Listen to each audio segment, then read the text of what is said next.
महाभारत का 16वां दिन समाप्त हो चुका था। कर्ण के पास विजय का अवसर था, पर वो अवसर जाते जाते रह गया। यह देखकर दुर्योधन की आंखों में आग सी जलने लगी। क्रोधित होकर उसने कर्ण से कहा, मित्र, मैं इस धर्म क्षेत्र में धर्म नहीं, केवल विजय चाहता हूं। और जब वो विजय तुम्हारे हाथ में थी, तब तुमने उसे क्यों जाने दिया? कर्ण ने शांत स्वर में उत्तर दिया, हे सखा, जब मेरा बाण अर्जुन की छाती को भेदने को था, तभी संध्या हो गई। मैं संध्या का उल्लंघन नहीं कर सकता था।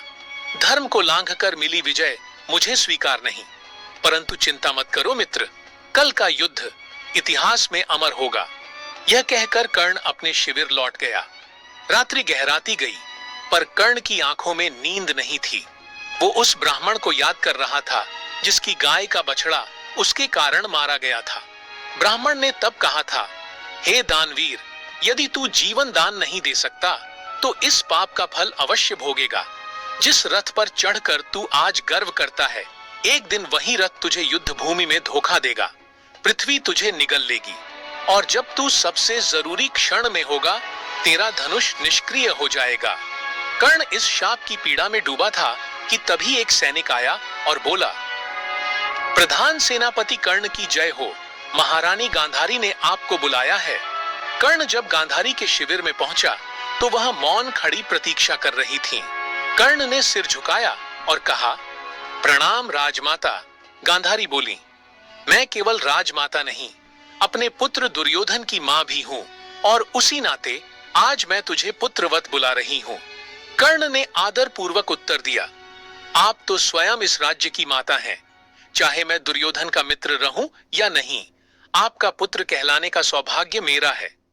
गांधारी ने आशीर्वाद देते हुए कहा, आयुष्मान भव पुत्र। कर्ण ने मुस्कुराकर कहा, माता, यह आशीर्वाद अब युद्ध भूमि में कवच नहीं बन सकता। शायद यही आशीर्वाद दूं शासन को भी मिला होगा। गांधारी की आंखें भर आईं। उन्होंने कहा, कर्ण, मेरा दुर्योधन अब रणभूमि में अकेला पड़ गया है। वह क्रोधी है, जिद्दी है। यदि वह तुमसे कुछ कटु शब्द कहे तो कृपया बुरा मत मानना, उसका साथ मत छोड़ना। कर्ण ने गंभीर स्वर में कहा, माता, आज सूर्य त्याग कर सकता है अपनी धूप, हिमालय छोड़ सकता है अपनी बर्फ, पर राधेय दुर्योधन को नहीं छोड़ सकता।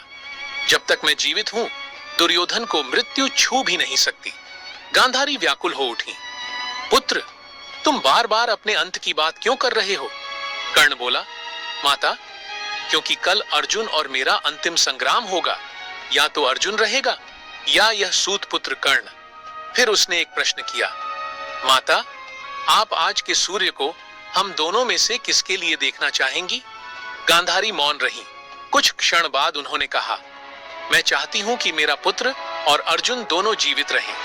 कर्ण मुस्कुराया और बोला, माता, यह तो संभव नहीं। मेरा प्रश्न यह था कि आप किसे जीवित देखना चाहेंगी? गांधारी मौन रही। कर्ण ने सिर झुकाया और कहा, ठीक है माता, उत्तर ना दे। अब मुझे रणभूमि पुकार रही है। कर्ण मुड़कर चला गया। दोस्तों, गांधारी का उत्तर न देना भी बहुत कुछ कह गया। अपने चाहे कितने भी दोषों से भर जाए, फिर भी अपना होता है। गांधारी ने अर्जुन को चुना क्योंकि वो अपना था। कर्ण, जो पग पग पर दुर्योधन के साथ खड़ा रहा, वो कभी अपना नहीं बन सका। मित्रों, यही है आज की कथा की सबसे बड़ी सीख। रिश्ते खून से बनते हैं, कर्मों से नहीं। और इतिहास गवाह है, सच्चाई अक्सर उपेक्षित रह जाती है। अगर आपको यह कहानी पसंद आई हो तो वीडियो को लाइक करें, शेयर करें और हमारे चैनलों